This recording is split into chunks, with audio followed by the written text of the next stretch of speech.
Olivier vous présente le magazine Nouvelle Conscience, le 3e samedi de chaque mois, de 23h à 1h.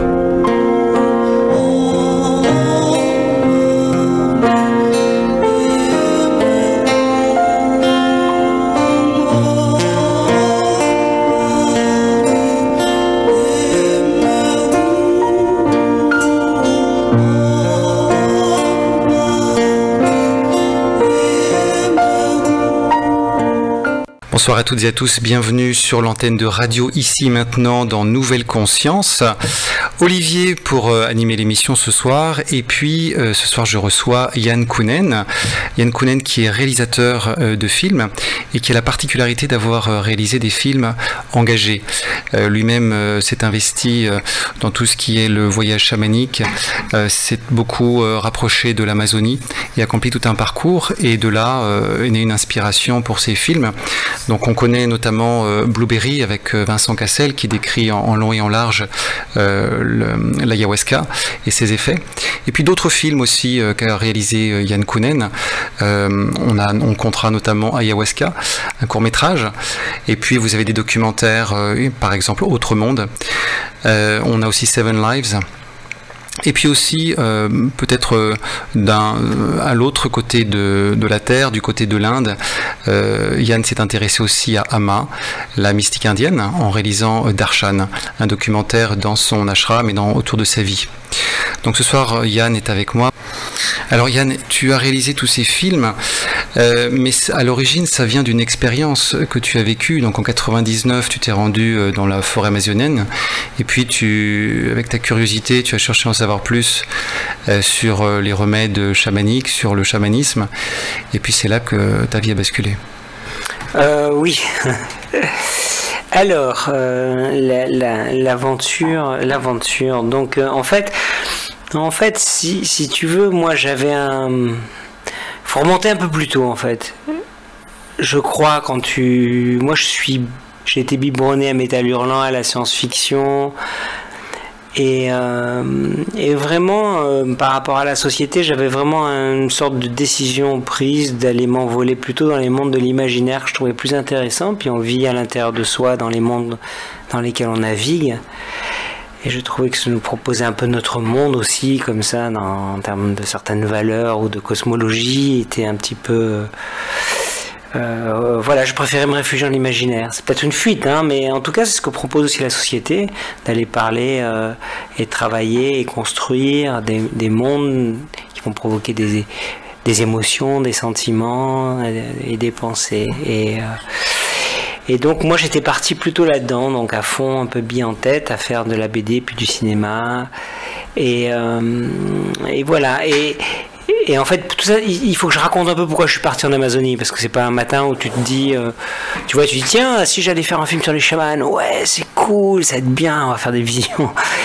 Et donc, quand j'ai fait le Doberman, qui est mon premier long métrage, c'est quand même un truc assez provocateur. J'étais dans un truc un peu Métal Hurlant punk voilà, un peu à taper plutôt qu'à proposer, mais ça fait partie d'ailleurs du travail de l'artiste, hein, voilà. D'aller un peu déconstruire la société dans laquelle il vit et ses valeurs. Et donc, en fait, au fond, c'est comme l'aboutissement de quelque chose. Tu vois, tu rêves de devenir... tu rêves de... Le cinéma te fait rêver, tu rêves de faire partie du cinéma. Et tu dis, c'est merveilleux, tous ces films qui t'ont fait rêver. Et d'un coup, tu te dis, moi aussi, j'ai envie de faire ça. Et puis après, tu découvres ce qu'est le métier de faire du cinéma, et que c'est les choses agréables et les désagréables, hein, comme tout métier, hein, voilà. Mais bref, tu rentres et tu as une espèce... Moi, je crois qu'il y a un truc qui m'a porté, c'est cette idée, je sais pas, d'un coup, c'est une énergie qui m'est tombée dessus à un moment donné, des années plus tôt, qui m'a dit, mais voilà, moi, je veux faire un long métrage. Je veux faire un film. Et voilà, la nature du film, elle a pris en chemin avec les courts-métrages que j'ai faits, et puis petit à petit, avec l'univers qu'on se construit. C'est devenu le Doberman, plutôt un film provocateur, qu'on fait un peu comme le dernier, de toute façon. Voilà. Et suite à ce film, d'un coup, il y a si maintenant je vais refaire un film, après tout, il va falloir que... Où je vais aller. Tu vois, c'est un peu aussi comme un réveil. C'est-à-dire, d'un coup, tu dis, ben voilà, je l'ai fait, et alors d'un côté, je voulais faire quelque chose d'encore plus provoquant, puisque du coup, ça avait été un scandale, le film, donc du coup, pour moi, c'était un cartoon un peu sombre, hein, mais voilà, il n'y a pas de quoi se faire t'embousculer, et donc, d'un coup, soit tu rentres dans un phénomène d'action-réaction, en fait, tu vois, tu fais quelque chose, les gens réagissent, donc tu refais autre chose. Ou d'un coup, il y a cette idée comme ça qui est revenue de me dire, bon, avant de faire tout ce que j'ai fait, avant de me mettre à faire mes courts-métrages, passer une dizaine d'années à arriver jusqu'au Doberman et avec la Tour de la République, qu'est-ce qui me plaisait? Qu'est-ce qui m'a fait rêver? Même dans le monde imaginaire, on va dire. Et je me suis rappelé que c'était effectivement une des choses importantes, c'était Dune. Tu vois, le Frank Herbert, que j'ai lu chaque année, c'était l'épice, c'était la pression, c'était ces mondes mystiques. Donc la fiction m'a amené là. Et puis, du coup, je me suis dit, bah, je vais explorer ce que j'ai pas exploré. Et je vais voir un peu ce que vont faire d'autres cultures. Donc j'ai arrêté d'avoir l'idée de faire un autre film, en fait, à un moment donné, et je me suis mis à lire Prajanatpad ou Arnaud Desjardins, et puis les Pères du désert, Thomas Merton, et puis à droite et à gauche, et d'un coup découvrir la méditation, me dire mais c'est incroyable, on me l'a pas pris à l'école, et d'un coup radicalement être juste libre de vraiment regarder ailleurs et de regarder des choses qui sont reliées souvent à la science-fiction. Souvent, la science-fiction, c'est des créatures qui ont une particularité cognitive. La magie, après tout, est une forme parfois de choses qu'on peut retrouver dans ces mondes. Et donc, du coup, j'ai été un petit peu... je me suis arrêté de courir pendant un moment et je me suis mis là-dedans. Et dans ce chemin, je me suis dit, je vais faire un film là-dessus, sur l'expérience mystique. Alors, je l'avais pas vécu, j'avais fait de la méditation, j'avais fait des stages, mais j'avais pas vécu vraiment le Satori ou vraiment l'expérience mystique de manière forte, quoi, telle qu'elle est écrite, ou rencontrer des maîtres, ou ce genre de choses. Mais je cherchais pas ça, en fait. Et faire un film, c'est entrer dans une rencontre. Alors qu'elle soit celle de gangster quand on fait de Doberman ou de ce monde-là, ou que ce soit celui plutôt de la conscience quand on se met à faire l'expérience mystique. Donc je savais pertinemment que le cinéma allait m'aider à vivre des choses et que c'était un chemin qu'on allait faire, que j'allais faire pour moi aussi. Et que je pourrais m'appuyer sur... C'est les deux, c'est-à-dire c'est vivre quelque chose et le transmettre, le traduire ou le partager en fait simplement. Et même si au départ c'était que de l'ordre de l'idée. Donc à ce moment-là, donc je me suis mis à dire qu'est-ce que ça va être mon film, parce que ça va être quelqu'un qui va s'asseoir sous un arbre, l'histoire de Bouddha, elle est fantastique. Alors je regarde ça et je me dis ouais, mais est-ce que moi je suis le gars qui est capable, est-ce que mon cinéma qui est quand même assez baroque en fait, hein, tu vois, moi j'aime un ciné, enfin en tout cas j'ai fait des tas de choses différentes depuis, mais à l'époque pour moi il y avait quelque chose de l'ordre de la caméra comme c'est une langue quoi, et peut-être que j'étais un peu démuni sur l'idée d'un coup de filmer, ce qui ne serait pas le cas aujourd'hui d'ailleurs, ce serait très intéressant de le faire, mais de quelqu'un qui est assis des mois sous un arbre. Et puis, donc, je cherche, en fait, les expériences mystiques dans le catalogue des traditions, tu vois, comme un artiste, juste, qu'est-ce que je pourrais faire comme histoire et tout. Et là, Vincent Cassel, que je vois, puisque c'était le héros de Doberman, un jour me passe un bouquin de Castaneda, et il me dit, tu devrais lire ça, toi, on lisait ça avec mon frère, ça va te plaire, puisque Yann, là, tu mets des chemises, tu es habillé maintenant en blanc, tu es tout à fait différent de Yann que j'ai connu 1 an et demi avant, quoi. Et voilà. Et donc, à ce moment-là, il m'a passé Castaneda. Et quand j'ai lu Castaneda, j'ai totalement... j'ai beaucoup... j'ai apprécié, je me suis dit, voilà, c'est ça l'idée. En fait, ce que je vais faire, c'est une histoire avec un chaman. parce que ça c'est baroque, c'est de l'aventure, et puis les guérisseurs, ces guérisseurs, les chamans, voilà, on pourrait faire un western et tout. Et à ce moment-là, je me suis dit, mais en fait, une BD qui, moi, m'a marqué, c'était Blueberry. Alors, bien sûr, moi, je connais Moebius, Jean Giraud, hein, c'est le même dessinateur.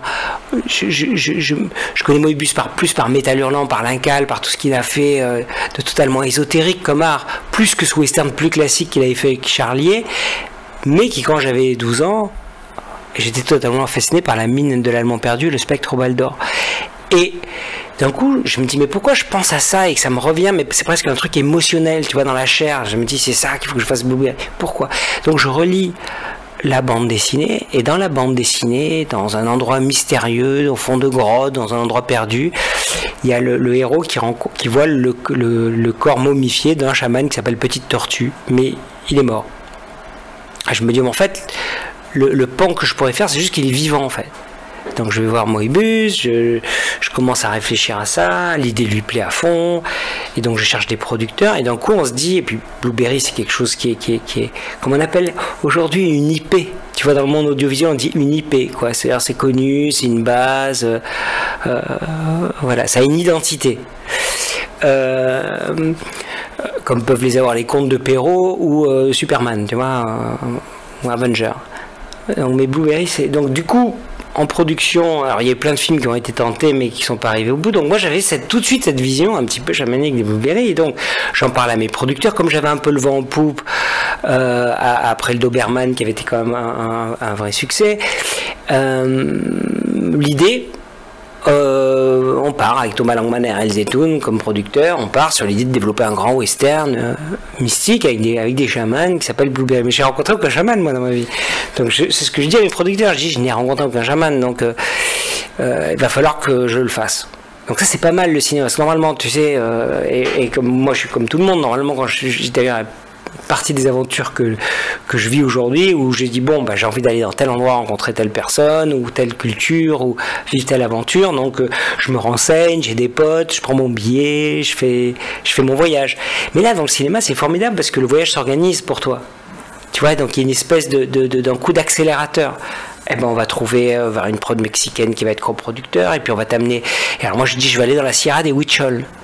Il y a les Tarahumara d'Artaud, il y a les Huichol, et je vais aller chez les Huichol. Et donc je pars chez les Huichol. Alors c'était vraiment une aventure, tu vois, en 4x4, et je pars chez les Huichol. Je vis plein de trucs chez les Huichol, mais sinon ça va durer 18 heures notre émission si je te raconte toutes mes aventures. Mais donc, bref, je fais une rencontre très forte, je prends le peyote, tout seul, dans la nature. J'ai des trucs j'ai les premiers sentiments. Ça, si, il y a un truc, je vais dire juste deux choses sur cette aventure. Je suis dans une communauté, il n'y a pas de blanc, il y a un mec qui arrive en 4x4, c'est à 4 heures dans la Sierra, tu vois, c'est vraiment, c'était vraiment particulier. Et donc, il y avait leur chaman, Maracame. Et à un moment donné, il me regarde, il me trouve un peu. Il y en a un qui me propose amicalement de me dire je vais un peu te nettoyer. Tu vois, et il sentait que j'étais sur une piste. Je racontais pas que j'allais pour le film, je parlais un peu de l'inspiration. Et j'avais cette impression que les gens autour de moi, comment dire, ils étaient... merci, on m'amène une tasse de thé, c'est très sympathique. Et donc...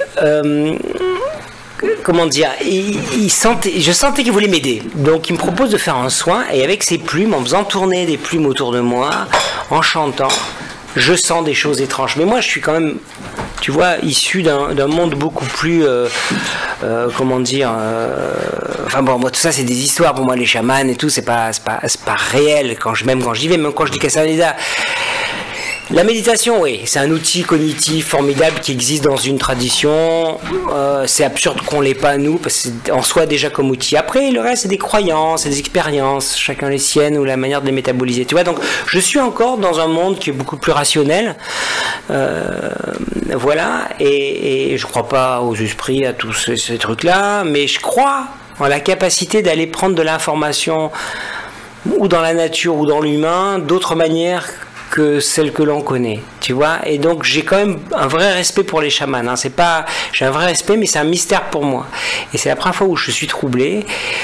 vraiment, puisque je ressens quelque chose alors qu'il ne me touche pas, quoi, tu vois, et je ressens vraiment des choses fortes et tout, donc ça me trouble. Après, je prends le peyote et je vis une expérience très forte tout seul dans la rivière. Alors précise le peyote. Alors le peyote, c'est un cactus, c'est le cactus qu'utilisait une plante maître, hein, une plante enseignante, une plante sacrée, une plante aussi utilisée par les guérisseurs. Voilà, donc il y a une diversité dans les mondes indigènes de plantes utilisées. Principalement, on va dire qu'il y a le peyote, il y a le San Pedro, l'ayahuasca, qui là est une liane. Dans le monde des plantes amazoniennes, il y a une pléthore d'autres plantes. Voilà, après il y a aussi certains types de champignons, les mazatèques, etc. Donc tu as dans les cultures des plantes psychoactives qui sont les outils des guérisseurs, des chamans, pour en état modifié de conscience, parce qu'ils sont psychoactifs, mais en relation avec l'esprit de la plante. C'est un petit peu ce qui est dit, hein, ça c'est ce qu'ils disent. Ils pratiquent la guérison, ou en tout cas. Donc ils utilisent la plante comme un support pour favoriser la guérison, c'est ça, c'est pas. Ils utilisent la plante comme un médium. En fait, ils deviennent le médium de la plante, et ils travaillent. C'est comme un super docteur. C'est les plantes docteurs. En fait, ils deviennent un peu les super infirmiers, les mains du docteur. Donc l'idée, c'est bien de travailler sur un individu, c'est pas de créer des hallucinations ou quoi que ce soit, comme peut-être avec les drogues, mais là, en tout cas, l'idée, c'est bien de travailler, de faire un travail spirituel ou un travail de guérison sur la personne. C'est ça, en fonction de ses problématiques personnelles, en fonction de son parcours personnel. Voilà. Ce qui m'a fasciné en ayant pris aussi des hallucinogènes ou des psychotropes, mais un peu de manière sauvage, comme chez nous quand j'étais plus jeune, c'est d'un coup que les plus puissants psychotropes répertoriés soient des outils de guérison dans une culture. Et que ceux qui les utilisent tous les jours et qui les prennent, ce sont des hommes, des femmes, parfois très âgés, qui ont un savoir et un respect pour ces plantes. Donc il y a quand même un truc dans l'équation par rapport à l'Occident et nous, comment on positionne les psychotropes. Il y a une équation particulière qui te rend curieux. Tu vois, comment on peut aller à l'inverse en fait, que ce soit les super docteurs, parce que nous on pense être l'objet de la perdition, tu vois, pour l'intelligence, l'humain, ses émotions, etc. Et donc après on peut parler de ces raisons-là, parce que ça, mais disons que pour continuer sur cette histoire, voilà, donc j'avais ce rapport-là, et là j'avoue que j'ai eu avec le peyote. Et avec le peyote, c'est passé un truc. Je ne raconterai pas l'expérience que j'ai eue, mais quand j'étais sous l'effet de la plante, qui est forte et qui est quelque chose de sensoriel, qui ouvre totalement les sens, j'étais seul. Bon, j'étais seul, mais j'étais pas avec un guérisseur, je dirais. Tu vois, j'ai pris le peyote moi. Il y avait un ami qui était à côté et qui, si jamais je faisais n'importe quoi, il était capable de m'attraper. C'est un système de sécurité, quoi. Et là, il y a des Indiens qui sont venus, mais tu sais, les Sierras comme ça, c'est toujours un peu particulier, hein, au Mexique, ça peut être même un peu dangereux. En quoi c'est particulier ou voire dangereux? Parce qu'il y a des trafics. Je parle pas des Indiens eux-mêmes, moi, mais il y a plein de choses qui s'y passent, tu vois. Voilà. C'est plus le squat de ces endroits un peu sauvages. Voilà. Donc il y a un truc de sécurité qui est pas. Voilà, qui n'est pas total. Et là, il y a un groupe d'Indiens qui vient et qui discute avec nous. Et moi, dans l'état dans lequel je suis dans leur regard. Et je vois un autre espace, en fait. Je vois qu'ils habitent un espace qui ne m'est pas accessible. Ou qui m'est fugacement accessible. Simplement dans leur regard. Ouais, simplement dans leur regard, leur façon de parler, leur état. Et je me dis, non, il y a vraiment quelque chose. C'est plus que juste avoir des visions d'un esprit, tu vois, ou voilà, il y a quelque chose. Il faut que je continue à enquêter. Donc je suis revenu de chez les Huichol et je dis, bon, maintenant, il faut que j'aille un peu plus loin. Il faut que j'aille chez les Shipibo. Parce que là, il y a encore une plante beaucoup plus forte, d'ailleurs, qui, paraît-il, provoque des visions très fortes. Et comme moi, je suis un visuel, je suis un cinéaste, ça sera très bien pour le film. Tu vois, et donc là, je pars au Pérou. Donc les producteurs, bon, ils sont pas forcément pour au départ, hein, mais ils sont d'accord sur un point, c'est que tu peux pas partir sur des sujets sans les connaître un peu, quoi. Tu vois, voilà. Donc autant les connaître, ces sujets-là, avec les gens dont tu vas faire le portrait, de voir comment ils bougent, comment ils vivent et ce que c'est. Et donc je pars au Pérou et je commence à rencontrer des guérisseurs, à prendre de l'ayahuasca. Je suis malade comme un chien. Je me dis qu'est-ce que je suis venu faire ici, j'ai peur, des trucs. Jusqu'à ce que je croise la route d'un guérisseur particulier. Mais oui, alors peut-être après on reviendra, mais tu parles des expériences d'ayahuasca. Est-ce que tu pourrais nous parler aussi de ta première et puis aussi de ton parcours? Alors si tu veux, tu continues là-dessus, puis à un moment tu reviendras sur ton parcours. Le parcours sur les plantes, sur l'ayahuasca, tu veux? Mais la découverte de l'ayahuasca. Alors la découverte de l'ayahuasca, il s'est fait en 2 temps. J'ai rencontré Alan Shoemaker, qui est un Américain qui vit là-bas, et que je contacte par Internet et qui va mettre en relation avec des guérisseurs. C'est un mec super, donc je vais le voir. Et donc je commence à rencontrer des guérisseurs avec lui, et je prends des plantes. Je prends de l'ayahuasca et c'est des métis, c'est des expériences pas très très fortes visuellement, mais c'est-à-dire que c'est des expériences où je suis quand même, c'est dur l'ayahuasca, c'est des nausées très fortes, tu es bousculé dans ton rapport au corps, c'est une ivresse très très forte, et j'ai des visions mais pas très fortes. Alors je note encore, je suis encore au stade où je me dis ah oui tiens ça serait bien, je commence à avoir une petite vision de faire ça, et puis après je me retrouve accroché à la rambarde ou à un arbre, tu vois, et te dire qu'il fait 10 000 km pour me retrouver dans cet état mal. Voilà. Mais bon, c'est pas grave, faut continuer parce que ça fait partie des choses. Et je pense que d'ailleurs ce qui s'est passé là, ça a été pas mal de nettoyage en fait. J'ai dû faire 2 ou 3 cérémonies avec différents guérisseurs et ils ont nettoyé le gugus de toutes les énergies qui trimballent de violence dans ses films, même de son univers, de la ville, de la vie, des pensées, de ce qu'on est, quoi. Donc,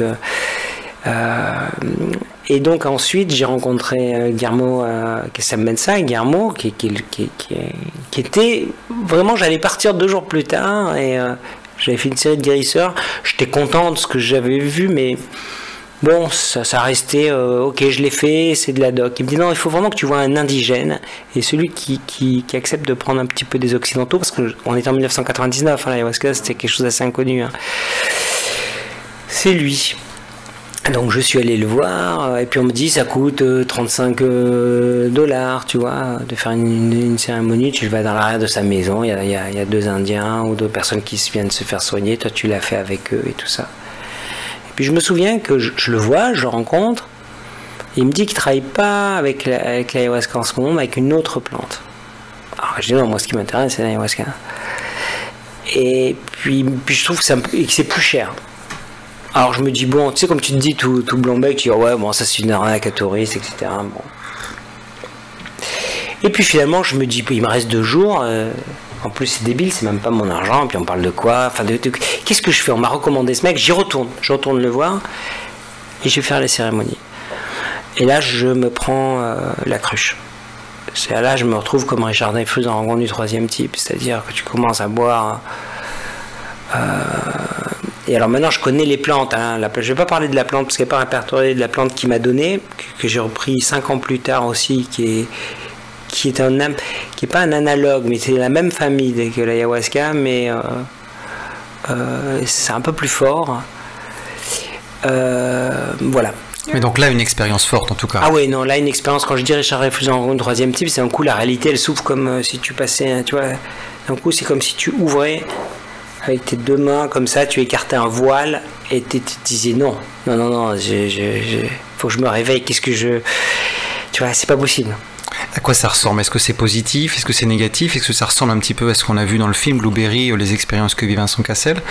Oui, alors ça ressemble un peu on peut dire que ça ressemble à ce qu'on a vu dans le film, puisqu'après tout, moi j'essaie, dans Blueberry, la partie des visions, c'est du documentaire pour moi. J'essaie de recréer des visions avec des entités, avec les esprits, et avec les mondes, les différents mondes des plantes, etc. Il y a que la colorimétrie qui n'est pas juste pour harmoniser le film. Je dirais que c'est beaucoup plus coloré que ça l'est dans le film. Mais par contre, en termes de pattern de mouvement et de nature, c'est ça. Non, c'est toujours difficile d'expliquer. Je l'explique en détail dans mon livre, cette première session, mais quand j'écris Oui, Carnet parce de que voyage. voilà, c'est ça. Tu es l'auteur de plusieurs livres aussi, on peut le dire. Ouais, Carnet de voyage. J'ai bien partagé tout ça, mais je peux le dire, c'est pas pour vous dire d'aller lire le livre, mais chaque fois il faut trouver une façon de le dire, tu vois, je trouve, quand tu l'as dit une fois dans un livre, donc quoi dire, c'est cette impression particulière qu'à la fois quand le rideau s'ouvre, tu dis crie non, je veux pas voir, mais tu sais. Tu sais que c'est juste. Ouais, tu sais au fond de toi. Et ça donne, et que même si ce n'est pas quelque chose de négatif, que c'est une pure aventure, tu vois, de ta conscience, c'est terrifiant. C'est terrifiant parce que tu es immédiatement, en fait, si tu as un élargissement de la conscience de la vie dans une ampleur qui va mettre des dimensions supérieures que tu ne vois pas et dont tu ne perçois pas, et quand tu y pénètres avec ton corps dans cet espace, c'est un espace où tu... Alors les guérisseurs disent ça. Les guérisseurs ils disent tu as peur parce que tu vas dans le monde où tu vas aller quand tu seras mort, mais tu vas dans ce monde, mais sans la nécessité de mort physique. Tu vois? Et donc je pense que c'est un truc dans ton ADN, c'est... Soit simplement tu rentres donc, comme le disent les Indiens, dans un espace frontière où là forcément tu as des signaux de mort parce que tu n'es pas censé y aller comme ça à ce moment-là. C'est ce que tu as vécu des signaux de mort. Oui, bah, mais tu sais pas, j'ai vécu tout le monde, tous ceux qui prennent de l'ayahuasca un peu fort, tu vois, quand c'est fort, hein, je dis quand c'est fort, pas... Il y a un moment où je dis là c'est foutu quoi, c'est cuit, c'est plié, adieu la terre, adieu. D'accord, par exemple, voilà. Tu peux décrire l'expérience en particulier? Non, peu importe. En fait, ce qui est intéressant, c'est je pense, hein, en tout cas ce que j'ai envie de partager, c'est de se dire, si tu sens vraiment la vie si tu as un état de conscience modifié qui t'élargit ta conscience, tu vois, si on parle de ce principe, si ta conscience est élargie, tu vas être à la fois dans le vertige de découvrir que tu es un gigantesque univers toi-même, fait de pensées, d'êtres, d'émotions, que tes organes sont, tu vois, c'est une sorte d'explosion de l'identité. Donc ça, c'est vertigineux, parce qu'il y a aussi tous les placards qui s'ouvrent avec tes peurs, tes choses, tout ça. Déjà personnel de ton histoire, puis peut-être de tes ancêtres, enfin, tout ça est un espèce de truc qui s'ouvre, et puis c'est un truc de logique. En fait, j'aimerais juste arriver à un truc logique. En fait, ce que je me suis dit après, c'est ça, je me suis dit, oui, à un moment donné, j'ai l'impression de voir, de toucher un espace plus large que celui dans lequel je navigue habituellement, mon esprit, donc une expérience de conscience très forte, et j'ai simplement, comment dire, pris conscience de ce que j'étais, c'est-à-dire un organisme qui va s'arrêter de vivre à un moment donné. Tu vois, tu prends conscience pleinement de la vie, et si tu es vraiment pleinement, purement conscient de la vie, on sait ce que c'est, la vie, elle va s'arrêter à un moment donné.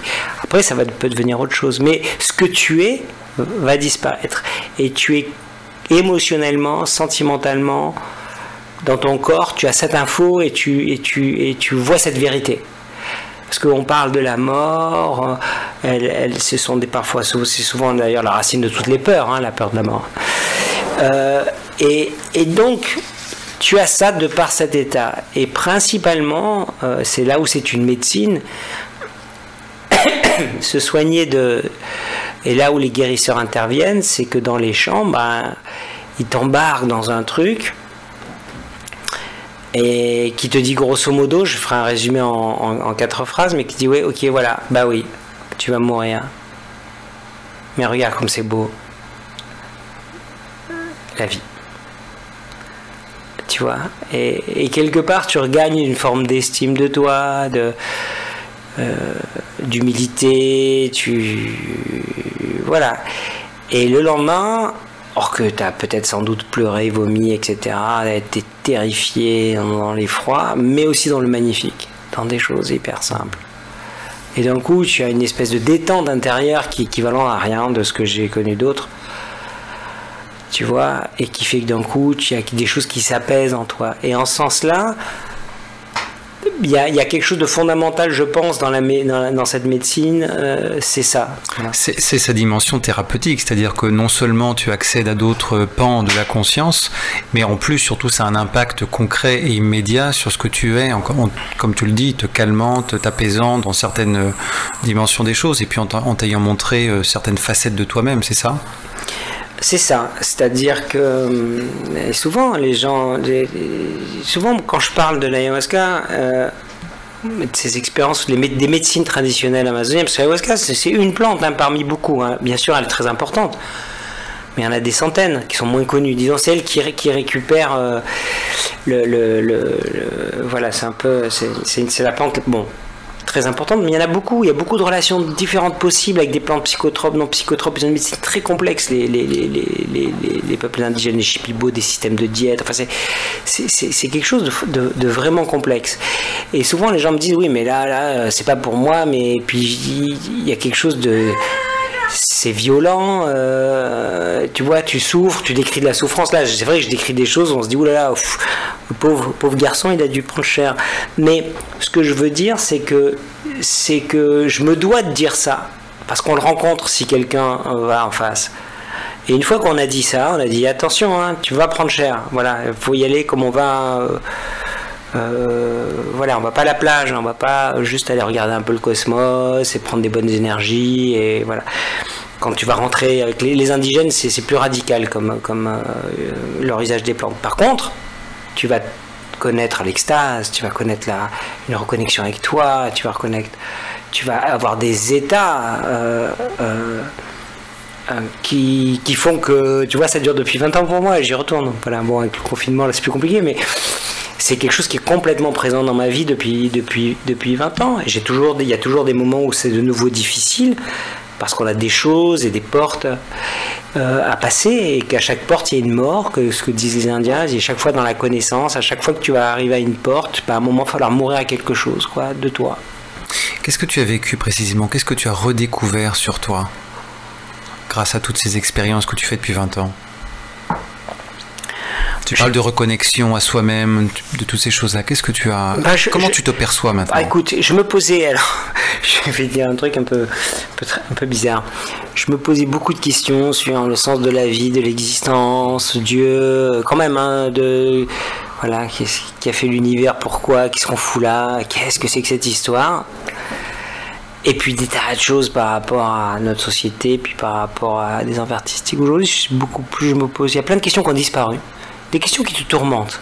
J'ai beaucoup de questions qui me tourmentent qui ont disparu. Parce que tu les as vécues, parce que tu as vécu leur réponse, c'est ça? J'ai vécu des expériences. Mais moi, je suis un peu comme dans la... alors bon, maintenant, ça fait quand même 20 ans, donc j'y suis retourné souvent, donc je connais mieux maintenant. Mais malgré tout, par rapport à je disais souvent au début, hein, mais dans les premières années, mais c'est encore valable, mais même si j'ai fait plus de missions orbitales, mais je décrivais, pour être honnête, si tu inversais le truc, c'est-à-dire que si moi j'étais un Indien, un indigène, que je sympathisais avec un blanc qui un jour pose son hydravion et qui m'amène et que je retourne chez les miens en disant quand ils ont des trucs bien, hein, et c'est un peu des fous ces occidentaux, ils foutent énormément de bordel, mais quand même, et je commence à raconter certaines choses que j'ai vues, ou je suis passé dans un scanner. Je peux pas dire comment il marche le scanner, tu vois, mais je peux dire je suis rentré dans un tube, voilà, j'ai fait ça, je suis monté à la fin, ils m'ont emmené dans la navette spatiale. Alors je sais pas comment ça marche, mais en tout cas ils avaient l'air de faire ça, tu vois. Et donc longtemps, tu peux honnêtement pas te dire bon ben voilà, ça marche comme ça, c'est ça. Tu peux juste te dire ce que tu vis et que tu es face à des gens qui ont un savoir, une connaissance qui est la leur en tant que guérisseur et peuple, hein, ce savoir, mais que ce savoir c'est aussi en fait l'accès à ce savoir qui est vertigineux, c'est d'avoir pu garder clair l'accès à la conscience de la nature par les plantes. Et comme il dit, c'est les plantes qui font le travail. Restons humbles. Un grand guérisseur, c'est celui qui est capable de prendre une plante très très forte, il a un enfant qui est malade devant lui, il arrive et qu'il y a des énergies dans tous les sens, et que lui, il va arriver à canaliser l'énergie d'une plante particulière, qui va le secouer sans doute, mais qui va pouvoir venir soigner cette personne. Ça, tu vois, voilà, ça c'est ce schéma simple. Donc voilà, j'ai découvert en fait aussi ce qui, je crois, qui m'a un peu fait tourner la tête, hein, quand même. C'est que je me dis, même si j'avais l'esprit ouvert, tu vois, par rapport aux indigènes, je me suis dit quand même que je me suis fait bien bourrer la gueule dans ma société par ce que c'est que la réalité, la vie et la réalité, quoi. Et je me suis dit quand même, c'est vraiment stressant. C'est que c'est, du point de vue spirituel, c'est un peu 1984. Tu vois ce que c'est qu'à un moment donné, tu dis, bon, faut pas nous emmerder avec la spiritualité. Et puis bon, quand tu vis, tu meurs. Et puis voilà. Et c'est bien de voir on peut voir. Enfin, il n'y a pas de problème. Mais à un moment donné, tu dis, je vois où m'amènent ces Indiens. Et ces Indiens, c'est un autre modèle de réalité en fait. Hein, qui peut marcher avec le nôtre. Hein. Ça a été tout le travail que j'ai fait dans mes films d'autres mondes, d'aller voir les scientifiques, tu vois, qui valident la réalité, et qui ont fait ces expériences et qui ont passé leur vie à essayer de les valider par la science. C'est ça qui est intéressant en fait, c'est l'énergie qu'ils ont mis à passer leur vie à étudier ça, parce qu'ils l'ont vécu, quoi. Et ils se disent, ouais, il y a un truc. Et voilà, moi, ce qui m'a quand même beaucoup retourné la tête, c'est cette chose, quoi. C'est-à-dire savoir que pendant que nous, on allait sur la Lune et on fabriquait des iPhones et on foutait aussi beaucoup de bordel, bah, eux, au niveau de la conscience, ils faisaient la même chose, mais depuis des milliers d'années. Ce qu'on a dû faire, hein, on avait des druides et des gens connectés, reliés aux plantes, et on avait des gens qui voilà, c'est des choses qui ressemblent à ce qu'on décrit beaucoup, d'ailleurs, dans le cinéma, la littérature, à la magie, quoi. Comme une science oubliée. Tu vois, c'est Arthur C. Clarke, j'avais mis ça sur la fiche de mon documentaire, toute technologie suffisamment avancée se confond avec la magie. Bah, moi, j'ai été face à des magiciens, c'est-à-dire qu'à un moment, je ne comprends plus. Et petit à petit, les années passant, hein, et en retournant, j'ai compris que c'était pas de la magie, c'est que c'était une science, et qu'il le disait tout simplement depuis le début, et que j'arrivais pas même à l'entendre. Il y a une science naturelle, une médecine naturelle, ces docteurs sont les plantes, et on a tissé une relation qui nous permet d'avoir un protocole où c'est exigeant envers nous-mêmes. C'est exigeant, la diète que doit faire un guérisseur pour se garder une sorte d'asset énergétique pour pouvoir, comment dire, maintenir l'énergie des plantes. Il y a beaucoup de contraintes, c'est-à-dire que tu dois t'affûter, tu vois, c'est un peu comme un avion qui va passer le mur du son, tu vas pas avec un Cessna, quoi. Et donc tu dois transformer ton corps, tu dois le faire passer de Cessna à un supersonique pour qu'il encaisse le passage dans cette dimension et que ton esprit est à travers ton corps, parce que là vraiment tu es une sorte d'unité quand tu prends les plantes, puisse travailler dans cet état d'ivresse, tu vois. Et voilà, donc voilà, pour te répondre un peu plus longuement, la rencontre. À partir de ce moment-là, je me suis dit que j'allais continuer à vivre ces aventures, et en même temps que le film serait le témoignage de ça, et que j'allais mener ça de front. Et entre deux, j'ai commencé à faire des images quand même, et c'est devenu un long métrage documentaire qui s'appelle D'autres mondes. Parce que je pensais qu'il fallait cet élément aussi, qui pour moi devait sortir un peu pour décoder le film avant Blueberry. Voilà, et c'est pour ça que je mets quand même toujours de l'énergie à parler des plantes et des guérisseurs. Et il y a des choses, maintenant c'est beaucoup plus connu aujourd'hui, hein, mais bon, c'est intéressant quand tu fais ça 20 ans. Tu vois, c'est un peu comme à un moment donné, tu valides des choses, il y a des... Et tu vois aussi une forme de ton regard fondamentalement ne change pas, mais s'affine, et ça te permet de modéliser un peu mieux, ou moins pour toi, d'avoir une relation de plus en plus équilibrée. C'est un problème, c'est les problèmes d'équilibre avec ces rencontres très fortes, que ce soit avec une pratique spirituelle, tu vois, d'un coup cette espèce de flash que tu peux avoir parce que tu vas mieux, il y a quelque chose qui se passe, c'est incroyable, et entre le moment où tu passes de ça à le stabiliser dans ta vie pour ne pas y penser et juste qu'il agisse, que cette chose soit là à travers toi, le côté positif que t'apporte cette pratique, où c'est très que ce soit là, mais sans que tu y penses forcément et que tu en parles quand on t'invite à une radio, parce que tu dois ça le faire pour les plantes aussi.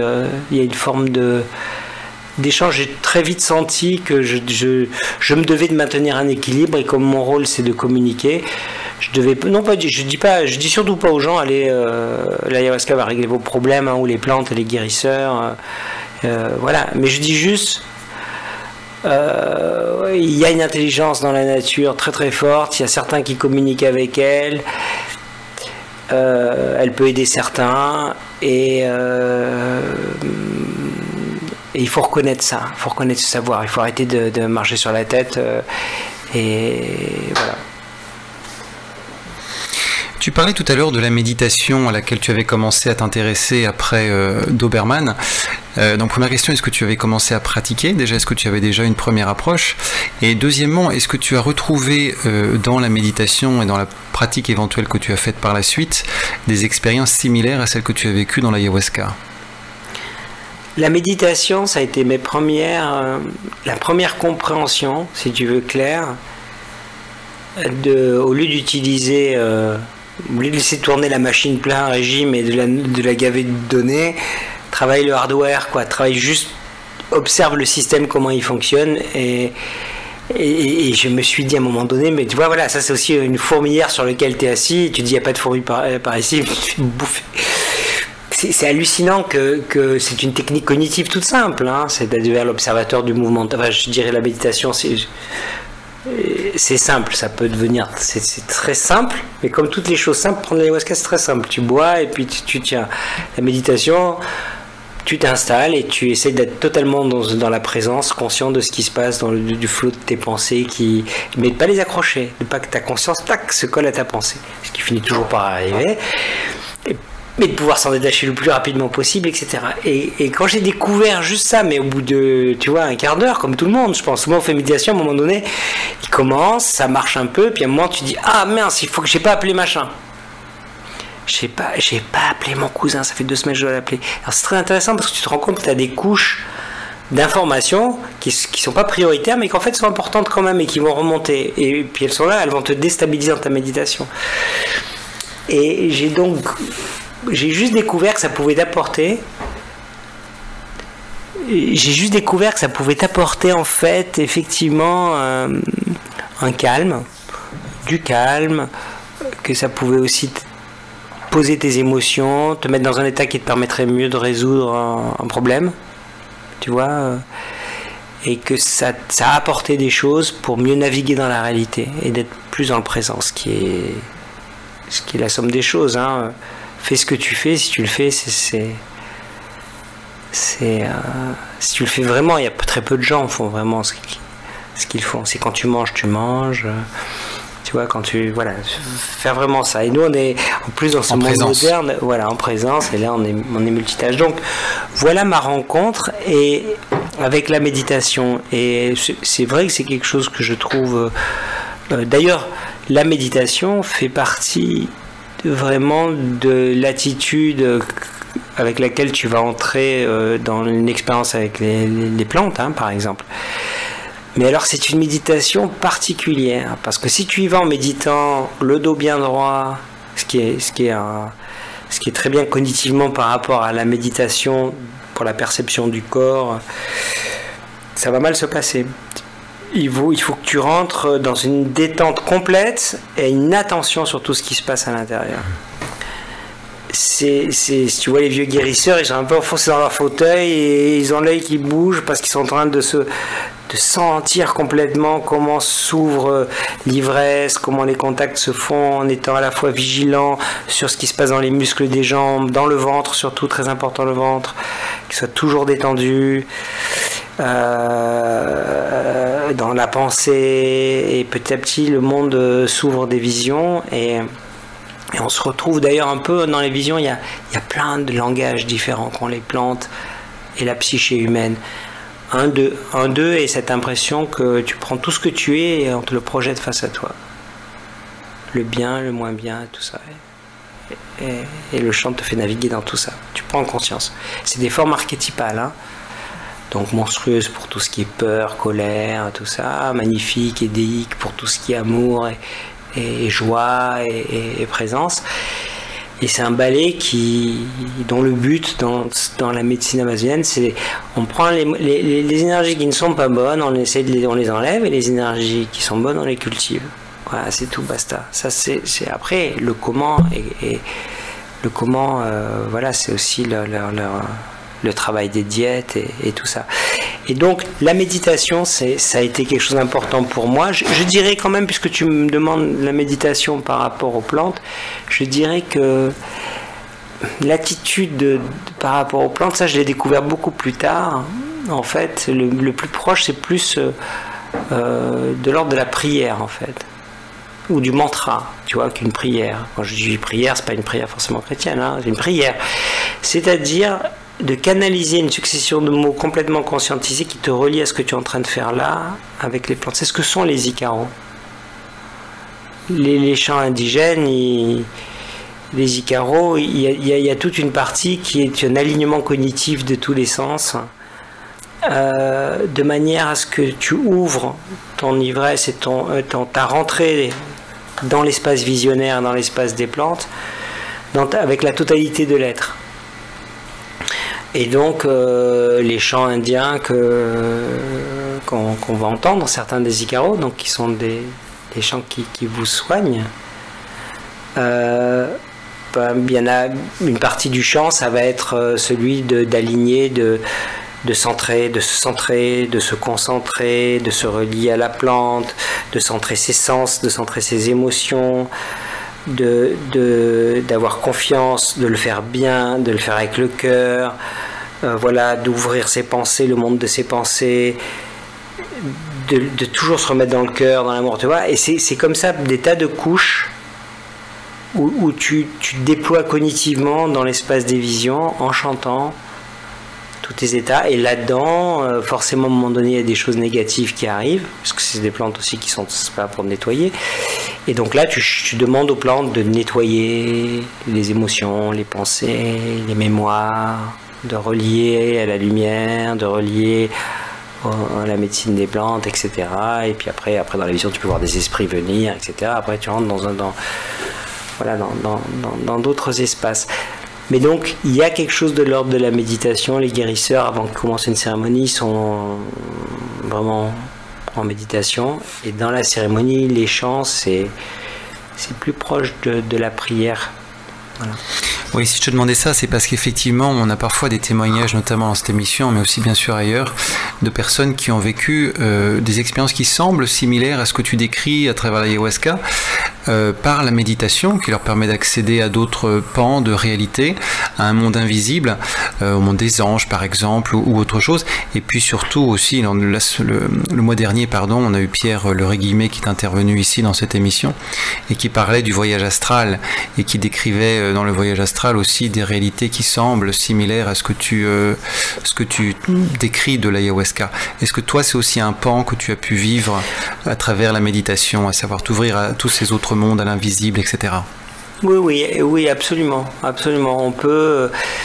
Alors moi, il y a plein de techniques, je trouve, tu vois, qui sont plus douces que les plantes, comme...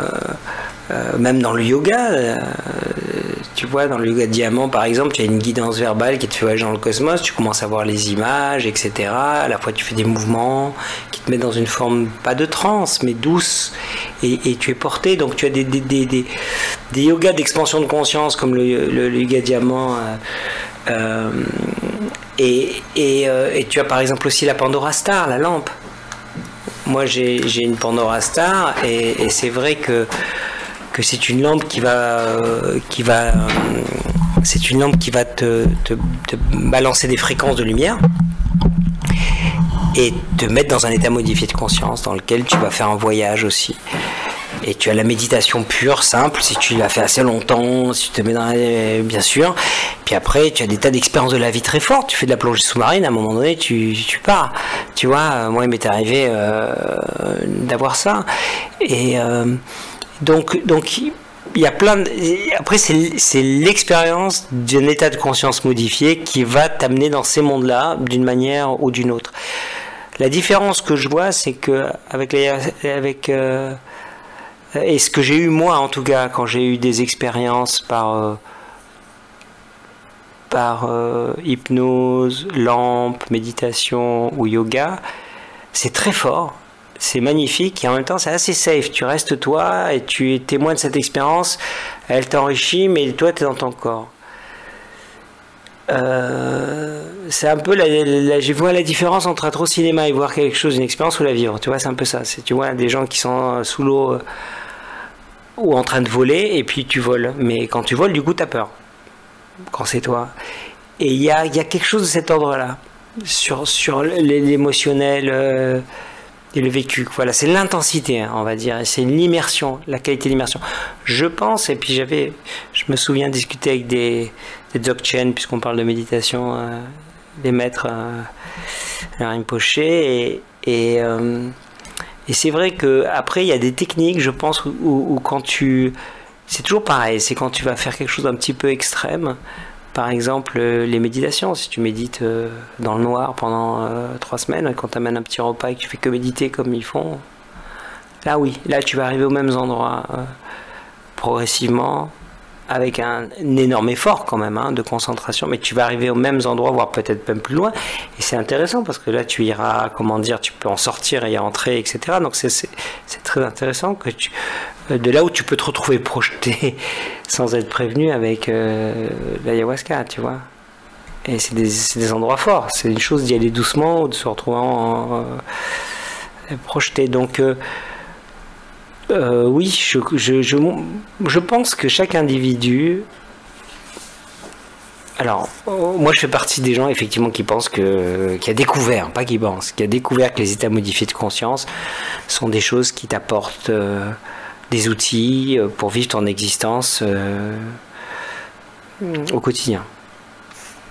Voilà, juste être mieux, plus heureux, plus tranquille. Ça n'empêche pas d'avoir des problèmes, d'avoir des tristesses, des colères, mais d'avoir aussi les outils pour les traiter.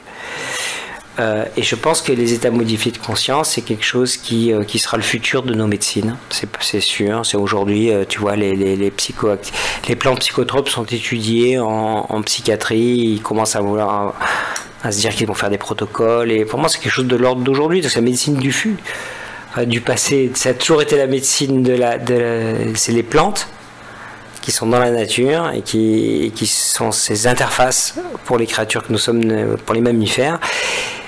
Et je pense que voilà, donc il y a les plantes, mais il y a toutes sortes de techniques autres, et même de la technologie, puisque je parlais de la Pandora Star, qui est un outil magnifique, pour aller dans des états de conscience modifiés, se rééquilibrer émotionnellement, prendre de l'inspiration en fonction des programmes, être en alpha, en bêta, en θ, c'est-à-dire d'un coup ça te projette des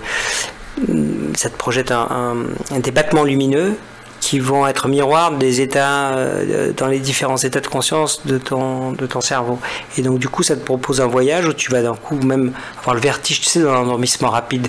Si on dort trop vite que tu te réveilles, tu vois, ce genre de vertige, ce genre tu passes d'un état à un autre parce que je sais pas si ça hémisynchronise tu vois, les hémisphères, ce qui se passe pendant l'ayahuasca, ce qui se passe aussi dans Hemisync, tu sais, avec le Monroe, qui est très intéressant aussi. Donc, à la fois, il y a plein de façons d'aller, je ne vais pas dire se soigner, mais d'aller s'explorer pour être mieux, par les états modifiés de conscience, et chacun va trouver une voie qui lui correspond. Et voilà, il y a ceux qui ont la tête un peu dure comme moi, peut-être il leur faut les plantes, mais à d'autres ça va être la méditation, et vont d'un coup trouver un outil qui va les aider toute leur vie, et qui vont voilà, et c'est ça dont on cherche. En fait bon, il y a des histoires, des expériences, des vies, mais c'est comme c'est pas forcément des choses pour chacun. Par contre, pour chacun, il doit exister quelque chose qui va l'aider à être mieux, à être plus cool, à pouvoir gérer mieux des périodes. D'ailleurs, tu vois, le Covid, par exemple, quand tu vois Complètement. Voilà, le Covid, c'est en ce moment justement qu'il faut bosser, là. Voilà. Tu te dis, voilà, les gars, là, faut méditer. Moi, d'ailleurs, tu vois, moi qui méditais pas au quotidien, dès que on s'est retrouvé en confinement, j'étais à la campagne.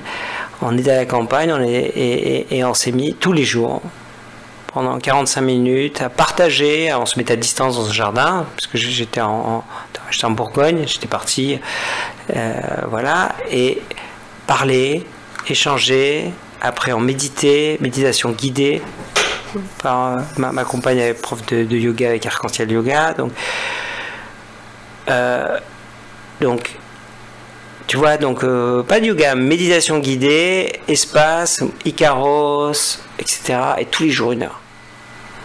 À un moment donné, tu es très très bien. Il n'y a pas de problème. C'est-à-dire, tu es dans la nature, tu communiques avec les plantes, tu vois le printemps bouger. Oui, il y a plein de problèmes, bien sûr, il y a plein de peurs, il y a plein de choses. Mais tu les vois arriver parce que tu es plus sensible, parce que tu es constamment dans un travail. Voilà. Et donc, c'est pas forcément des choses à utiliser tout le temps et voilà, que ce soit les plantes ou la méditation même, c'est pas forcément nécessaire. Bien que c'est pas mal quand même de rester en lien. Mais en tout cas, il y a des moments quand ça va mal, si on connaît suffisamment la procédure, tu vois, c'est un peu comme le vélo, c'est qu'à un moment donné, il faut pouvoir y aller. Si d'un coup on te dit monte sur un vélo, mais tu en as fait 2 fois et il faut te barrer assez vite, c'est compliqué. Donc il faut apprendre à faire du vélo pour t'éloigner de cette zone de danger. Le jour où tu te dis bon bah je prends un vélo, je vais m'éloigner de cette zone, ce centre là un peu de magma dangereux, et je vais m'éloigner vers la colline verte là-bas. Le fait d'avoir un peu des techniques ça va te permettre de pouvoir le faire, parce qu'il y a toujours un moment, et moi je peux y arriver demain, où tu te retrouves face à un coup de stress de quelque chose de la vie, d'un décès, de quelque chose où tu n'arrives plus à garder le lien avec les outils, ta pensée, tes énergies, tout est broyé, tu vois, et c'est un effort pour remonter, quoi. L'Icaro, quelle est à l'origine la fonction de ce chant? On parlait tout à l'heure du pouvoir du verbe par le mantra qui a effectivement la capacité d'agir sur la conscience. Est-ce que l'Icaro aussi a une fonction, une vertu thérapeutique? Après, on peut le dire de plein de manières. Je dirais d'un côté, à l'occidental. Je vais le dire depuis la réalité occidentale, matérialiste. Le guérisseur est dans un état fragile parce qu'il a pris donc des plantes très fortes, et depuis cet état il va chanter son état, et ses émotions. À la fois quand c'est difficile, il va pas le cacher, on le sent dans le chant, on sent des moments où il y a une force comme ça, et puis il y a des moments où il y a une douceur absolue, une ouverture absolue. Et de par ce chant où il rentre dans une danse de ces états pour se reconstruire, se redresser, s'aligner, nous en miroir, comme on est hypersensible, ça va être notre corde qui, dans le même état, on va faire exactement le même trajectoire si on se concentre sur le chant, parce qu'avec les plantes on est tellement sensible que d'un coup ce chant va rentrer en nous, et la projection des états du guérisseur lui-même, à travers la voix de son chant, sa sensibilité, que ce soit dur ou très sensible, on va nous travailler en miroir. Donc ça, c'est une interprétation qui je pense est juste, mais qui marche depuis chez nous, on va dire. Pour les Indiens, l'Icaro, c'est un canal qui est ouvert avec un esprit qui va chanter à travers toi. Et c'est quelque chose que je crois vraiment voilà, je pense que c'est ça n'empêche pas l'autre façon de l'expliquer et de me fonctionner, mais l'Icaro, c'est quelque chose qui est en grande partie improvisé par le guérisseur, parce qu'il essaie d'être le canal le plus pur pour que les esprits chantent à travers lui. Et qui soit juste le plus transparent possible, et que dans cette transparence, ce qui rebondit de lui, c'est ce qu'il est dans sa foi, dans son accord avec ses médecines, dans le fait qu'il se donne dans ce chemin. C'est vraiment son intention à lui, et que son travail c'est d'être ouvert, et que son intention reste consciente, d'ailleurs, que parfois il y a des énergies difficiles, il ne faut pas chanter quand t'es fleurette, il y a des chants qui sont plus durs, Mais voilà, je dirais que voilà ce qu'est un Icaro. Mais c'est le cœur de la médecine chez les Shipibo. Et les Shipibo, quand même, dans l'ayahuasca et dans les plantes médicinales, c'est vraiment une ethnie importante. C'est une ethnie qui a une culture qui est complètement dans son artisanat centré autour de ce monde visionnaire, de ce monde des plantes. Donc toute la culture est inscrite dans le monde visionnaire, dans leur médecine en fait, ce qu'ils appellent la médecine. Et voilà, c'est un peuple qui, bien sûr, comme tous les peuples indigènes, est en grande difficulté aujourd'hui. De par... là, j'ai appris qu'il y avait une saison des pluies qui n'a pas eu lieu.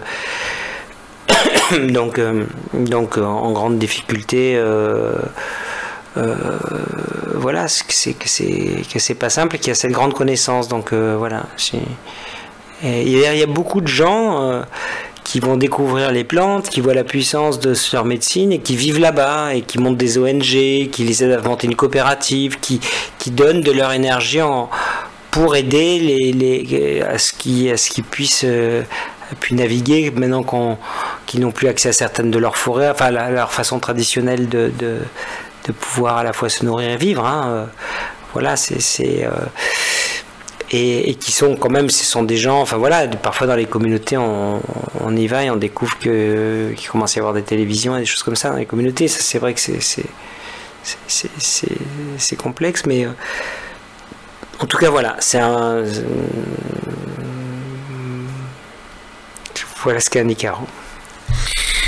Par rapport le lien entre ce que tu as vécu et le monde du cinéma, comment est-ce que ça a été perçu dans le monde du cinéma, ce revirement que tu as vécu après Doberman, cette envie de quelque chose de beaucoup plus intérieur, beaucoup plus dans une recherche effectivement d'introspection? Comment ça a été perçu? Est-ce que ça a été perçu comme un décalage, comme quelque chose, comme une dérive ou je ne sais quoi? Et puis, est-ce qu'il y a quand même des gens qui t'ont suivi? Alors du coup, il y a Vincent Cassel qui a participé lui à Blueberry. Tu nous disais tout à l'heure qu'il t'avait remis ce livre de Castaneda qui avait été un déclencheur pour toi. Et puis aussi, Vincent Cassel ainsi que Monica Bellucci, tu les as emmenés aussi voir les chamans en Amazonie. Donc voilà, quelle a été la réaction, soutien, et puis peut-être aussi des gens qui se sont écartés peut-être? Ah, c'est toujours le temps te permet de mieux voir les choses, mais c'est vrai que je pense que ça a déboussolé ou perdu certains, parce que d'un coup j'avais une sorte de trajectoire écrite de, pas forcément cinéaste d'action, mais tu vois, de ce type de film, ou en tout cas d'avoir une... Et que moi après je n'ai fait que faire des choses très différentes en fait, hein. Et c'est au fond et souvent j'ai dit on parle là, tu vois, on parle encore, bon, je raconte des choses, j'essaie de vraiment dire ce que je ressens et voilà, mais néanmoins je pense que c'est toujours ce qu'on fait qui est important en fait. Il y a ce qu'on raconte et puis il y a ce qu'on fait. Et quand on est cinéaste, on fait des films, et les films projettent vos états, voilà. Et donc, c'est ça qu'il faut regarder. Effectivement, là, tu vois un changement de trajectoire. Quand tu vois Blueberry et Darshan derrière, c'est vrai que... Et d'autres mondes, c'est très différent. Mais après, je fais 99 francs, tu vois. Après, je fais Chanel Stravinsky. Après, je me donne plus de liberté dans le cinéma. Après, tu parlais des films Ayahuasca ou Seven Lives. C'est des expériences en réalité virtuelle, en fait. Hein. C'est-à-dire que dans un cas, c'est de la VR. Donc ça, c'est pas du cinéma, c'est de la réalité virtuelle. Mais moi j'ai fait donc, en fait je dirais que moi je sais pas trop en fait, faut pas. En tout cas, tu as trouvé du soutien, quoi. Hein. Vincent Cassel a l'air d'avoir. Oui, non, j'ai trouvé du soutien chez les artistes et j'intéresse plutôt. Enfin voilà, plutôt. C'est toujours intéressant, tu sais, quand t'es salle d'un manque, c'est intéressant d'avoir une trajectoire particulière. Je suis pas chirurgien du cerveau, donc ça va, quoi, c'est possible. Tu vois, d'aller vivre d'expérience et de raconter des trucs farfelus, c'est possible. Et ça fait même. Donc ça, c'est. Après, c'est plus compliqué, si tu veux, de financer tes films aussi, si les gens ont moins confiance. Et puis, avant tout, je pense que Blueberry a été un gros succès. J'aurais fait que des films sur le sujet, peut-être, tu vois, et ça aurait été peut-être même, au fond, pas forcément la chose la plus intéressante. Tu vois, pour moi, vivre comme aventure, et que le cinéma est un système... ben voilà, c'est logique, c'est une industrie, quoi, c'est simplement une industrie, c'est à un moment donné comme un produit, hein, faut le dire, et donc on peut bien faire des choses très artistiques, mais il faut qu'il y ait à un moment donné un retour sur investissement. Voilà, donc moi la seule chose que je peux dire, c'est que j'ai l'impression, en tout cas, qu'il y a des gens qui se sont dit il y a une cohérence dans ce qu'il fait, ou en tout cas c'est particulier, et puis et qui m'ont suivi. Mais c'est vrai que j'ai pas mon plateau s'est apaisé, est devenu plus joyeux, peut-être j'étais un peu nerveux plus jeune. Ça reste créatif, on se met moins la rate au gros bouillon, mais en même temps on travaille beaucoup, tu mets toujours ton énergie vitale quand tu fais un film, hein. T'as beau à faire tout, les méditations que tu veux, si à un moment donné tu n'arrives pas à faire certaines choses, ça te demande des grosses ressources. Et moi ce que je vois juste, c'est ça, c'est que je vois que j'ai fait des choses radicalement différentes que j'aurais jamais osé faire avant. Parce que du coup, justement, ce qui est important, c'est de prendre des risques, d'être aventureux, de découvrir des espaces différents. Parce que la vie est courte, quoi. Donc, tu vas faire des films, c'est pour faire. Voilà, il faut aller dans des genres différents, dans des espaces différents, faire autre chose que du cinéma d'ailleurs. Tu vois, de la VR, des livres. Là, je vais sortir un album de BD. Où j'ai coécrit le scénario, mais c'est continuer à raconter des histoires de manière différente et surtout de garder ça, quoi. Voilà. Aujourd'hui, le cinéma n'est peut-être pas l'espace où il est le plus facile de faire de la création vu la situation en général, donc il faut peut-être aller ailleurs. On peut d'ailleurs rappeler, puisque tu parlais des livres, que tu es l'auteur ou co-auteur de Plantes et Chamanisme, et puis aussi de Carnet de voyage intérieur, en particulier sur l'ayahuasca, donc pour prolonger cette émission si ça vous intéresse. Du coup, on imagine aussi que Vincent Cassel, lorsque tu lui as présenté le chaman, a dû faire des expériences par lui-même pour peut-être mieux camper le personnage dans le film et mieux saisir l'intensité de l'expérience. Ça l'a intéressé, ça l'a touché aussi ? Oui, bien sûr. Bien sûr, toute personne qui prend ces plantes se découvre qu'il y a un espace. Oui, mais je pense que j'ai pas rencontré.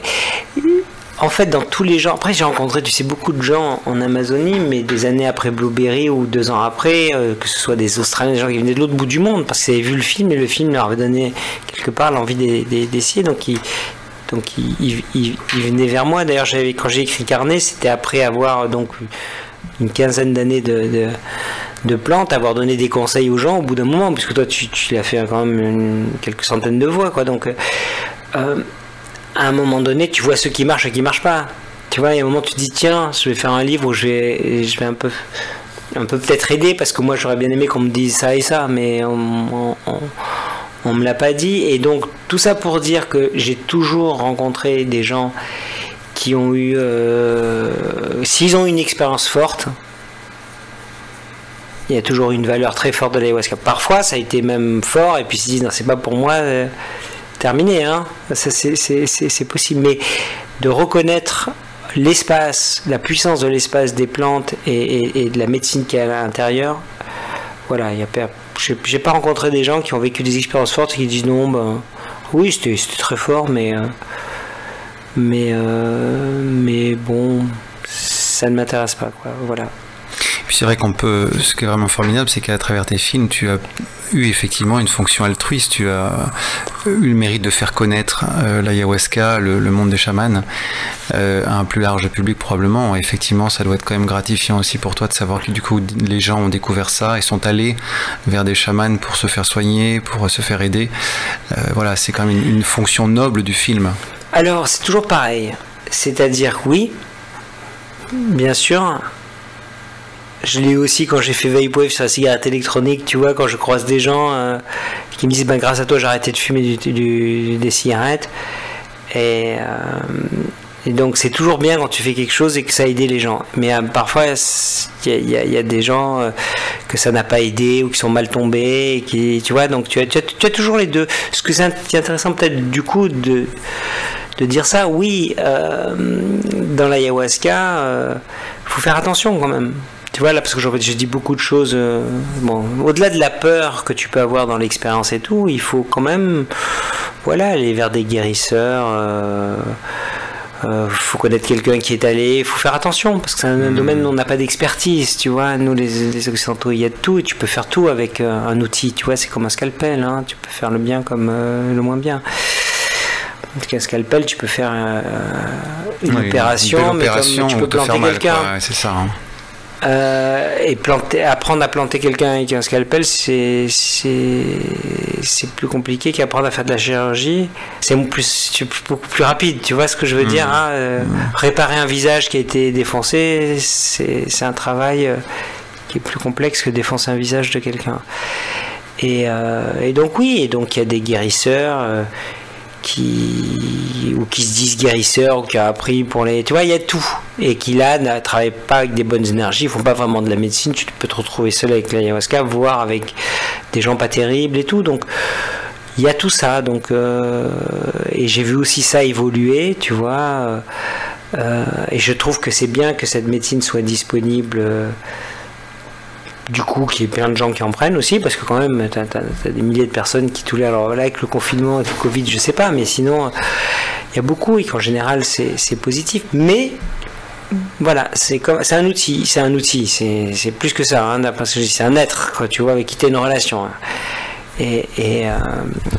Et donc, voilà, faut quand même aller vers les bonnes personnes, faut faire attention, faut prendre de la distance, faut pas aller trop vite. Faut pas... Moi, je suis allé un peu vite. Souvent, je dis aux gens, moi, j'ai pris tous les jours pendant des semaines, je suis devenu fou. Mais c'est bon, je suis revenu. Ça faisait partie de mon process. C'était ma façon. Même les Indiens me disaient, calme-toi, ce soir, peut-être tu vas te reposer. Non.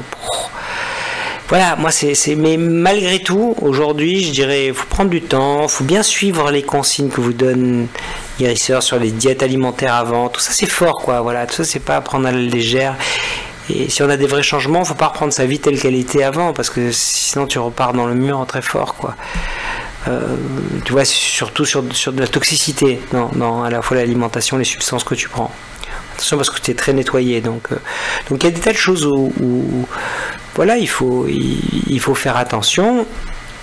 Et voilà, il faut y aller doucement. Donc moi j'ai l'impression, tu vois, de toujours digérer même des cérémonies encore. J'ai repensé à des choses, tu vois, par exemple aujourd'hui j'ai repensé à des choses en méditant, qui datent d'il y a 4 ans, d'une cérémonie, qui sont revenues, hein, j'ai pas pensé, j'étais dedans, et j'étais dans une relation, tu vois, méditative, et à un moment j'ai des souvenirs qui sont venus, et j'ai d'un coup comme me dire, ah c'était ça, tu vois, c'est-à-dire que c'est comme si c'est un travail, tu vas être dans une sorte de shaker pendant une semaine, 1 mois, 2 mois, tu vois, avec les Indiens. Et puis quand tu sors, c'est pas fini. Le truc qui va continuer à travailler pendant 1 an derrière. Donc faut être doucement. Tu vas avoir des changements. Et je trouve ça assez beau en fait. Mais à toi de garder le lien. Tu vois, c'est aussi un travail de garder ce lien avec cette médecine. Mais je crois que c'est un peu valable de toutes les pratiques, tu vois. Alors, ensuite tu t'es intéressé en 2006, en sortant d'Arshan, à donc tout un pan complètement différent de la spiritualité, en allant plutôt cette fois-ci explorer l'Inde, et en particulier tout ce qui tourne autour, tout ce qui gravite autour d'Amma.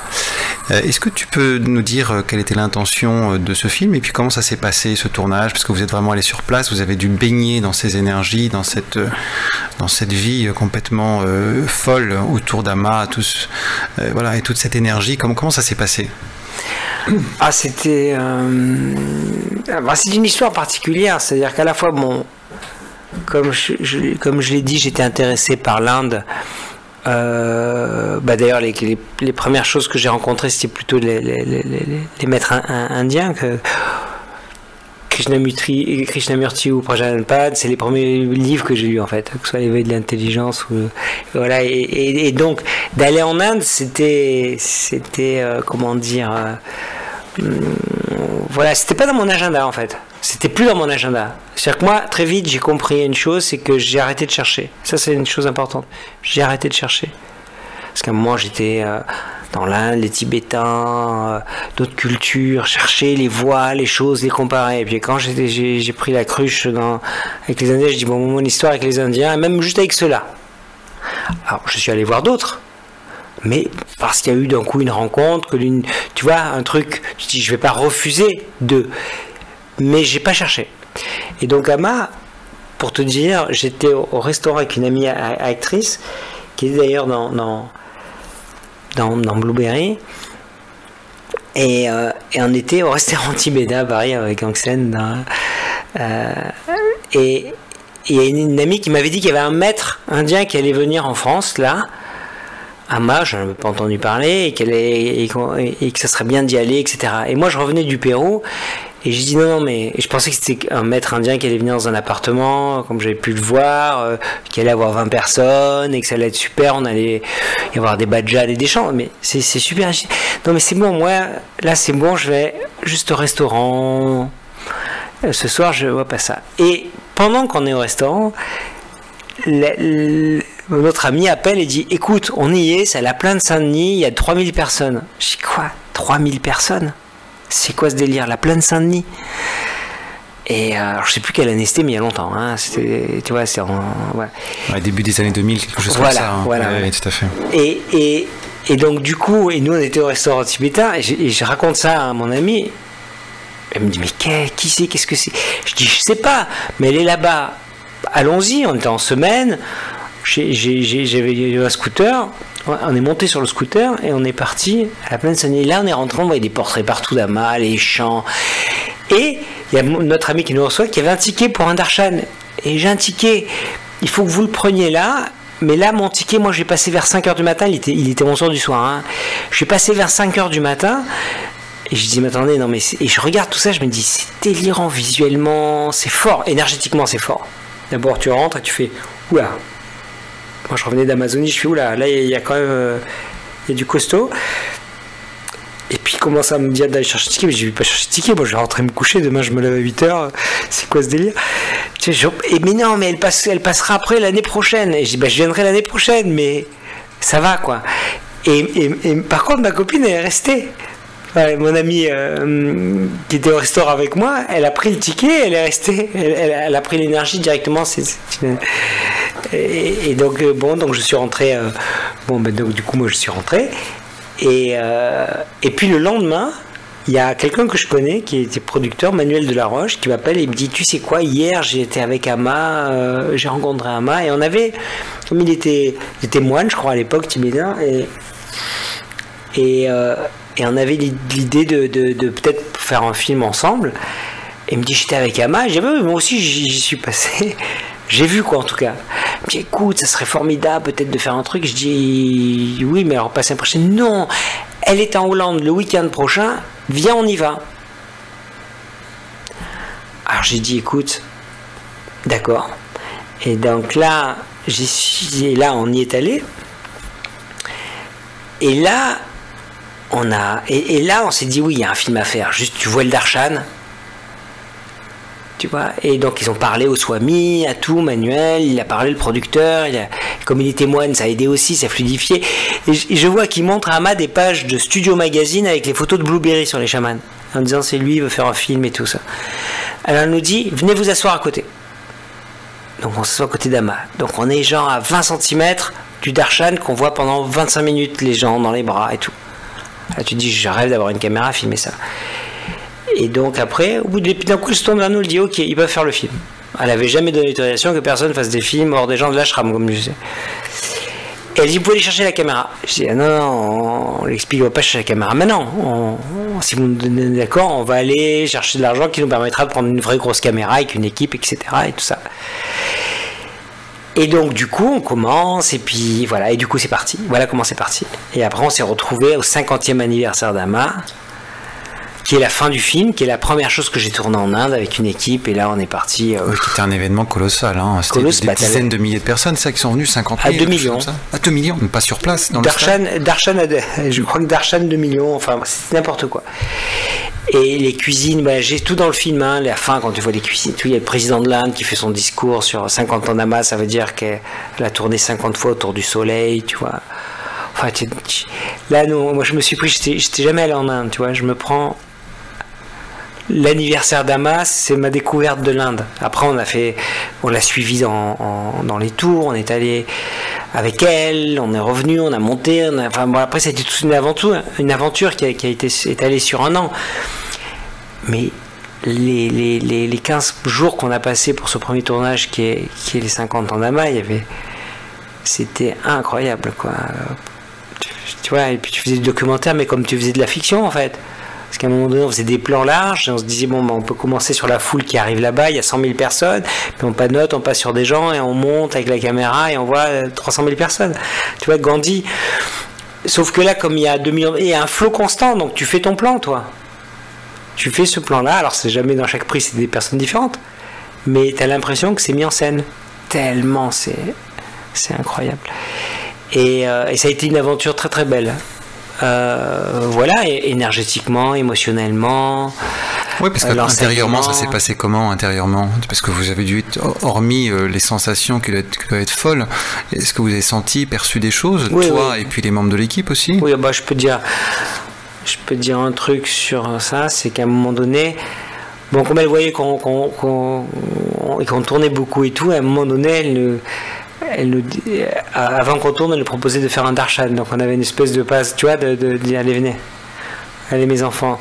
Et elle faisait un darshan. Sauf qu'après, il fallait tourner et l'équipe, elle pouvait pas. Elle aussi pleurait. Je peux pas. Il a regardé. Moi, j'ai dit, maintenant, les gars, c'est terminé le darshan, là. C'est terminé. Vous avez compris? Plus de darshan. Vous ferez le darshan quand on a fini le tournage. Ah non, mais Yann, pas darshan. Non, mais regardez, vous êtes des locs, on peut pas tourner. Voilà. Alors moi, comme j'ai pris des plans très fortes, j'arrive à tenir l'état, mais vous...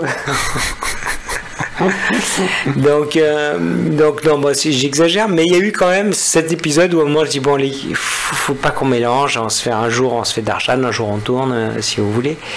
Mais c'était très beau, c'était une très belle aventure. Le film est très particulier pour moi. C'est que je peux voir ce film, je l'ai pas vu depuis longtemps d'ailleurs. Je peux voir ce film et j'oublie que je l'ai fait au bout de 30 secondes. Je regarde. Enfin, tu vois, artistiquement, il n'y a rien. Je regarde rien d'artistique. Or que je l'ai fait, on a pensé les plans, tu vois, tu l'as monté, tu as pensé le montage, tu as pensé le son, tu as pensé. Tu as tourné, tu allais retourner pour mettre des plans. Donc tu vois, tu as fait tout le travail de cinéaste, mais néanmoins, quand je le vois, c'est le seul film que j'ai fait de tous les films où je pars dedans comme si c'était pas moi qui l'avais fait, comme parce que je dis parce qu'il y a Amma, parce que c'est l'Inde. Voilà l'aventure avec Amma. Après, bien sûr, on l'a revue plusieurs fois quand elle est passée. Ça fait des années que je l'ai pas revue, par contre, mais voilà. Et c'est vraiment quelqu'un qui est impressionnant dans ce qu'elle fait, quoi. Tu vois, il y a des tas de choses que j'ai pas montées dans le film et qui étaient incroyables. Elle a un hôpital ultra moderne qu'elle a monté. Tu écoutes tes docteurs, tu dis je vais me faire opérer là, quoi. C'est juste comment ils voient le patient, tu vois. Comme ils ont la technologie d'un autre côté équivalente parce qu'il y a des moyens et l'enseignement. D'un autre côté, tu te dis c'est dingue le rapport au patient. Enfin, on connaît le rapport qu'il y a parfois des grands professeurs avec les patients et qui sont parfois un peu difficiles, tu vois. On est des pathologies, quoi. On est un peu. Enfin, moi, j'ai été témoin de ça avec des gens. Et là, je me dis. Les gens, ils voient en chaque patient, ils t'expliquent qu'ils voient Dieu, qu'ils doivent soigner le divin, qui c'est la mission de leur vie, chaque patient, sa sensibilité. Donc j'ai des choses que j'ai pas pu monter qui étaient magnifiques, ouais. Mais qui n'avaient pas finalement la place dans le film. Tu sais, des fois, si tu en mets trop de choses belles, l'occidental, il se méfie. Il va se dire, ouais, voilà, c'est une secte. Tu vois, le réalisateur est tombé dedans. Donc, j'ai mis des moments, j'ai dû traquer des moments où Amma était faible, un peu fatiguée, tu vois, un peu. Je les ai traqués. Faut les chercher, faut les chercher. Faut les chercher, mais je les ai trouvés. Elle fait des darshan toute la nuit, consécutivement, non, très très long, quoi. Voilà. Et des moments, tu vois, des moments où elle est plus fragile, ou en tout cas, tu peux la regarder de manière humaine, tu vois, tu la regardes. Pour que du coup, comme je savais où on allait arriver, parce que le 50e anniversaire et qu'elle était, je trouvais qu'il fallait l'aborder de ce point de vue-là. Tu vois, ça a été mon travail principal, ça a été de le regarder, voilà, comme ça au début un peu. Bon, bah, faites votre jugement. Puis parfois avec des choses un peu où elle est un peu. Quand je dis des faiblesses, c'est juste une petite colère, un petit truc où elle s'énerve, elle comprend pas un truc, tu vois, où tu vois pas l'archétype du maître, parce que le gros problème, c'est que tu as tu vois, en Occident, et c'est normal, hein, et c'est même peut-être sain d'un certain côté, je n'en sais rien, jusqu'à un certain point, mais quand tu as quelqu'un qui est assis et que tu as des grandes photos autour de lui, ce que font nos politiques, hein, dans les grands meetings, tu te méfies, c'est de la gouroutisation. Bien sûr. Et donc voilà, quoi.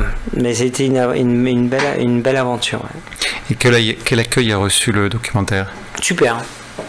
Super accueil. On était à Cannes d'ailleurs, ce qui était une grande surprise. Formidable.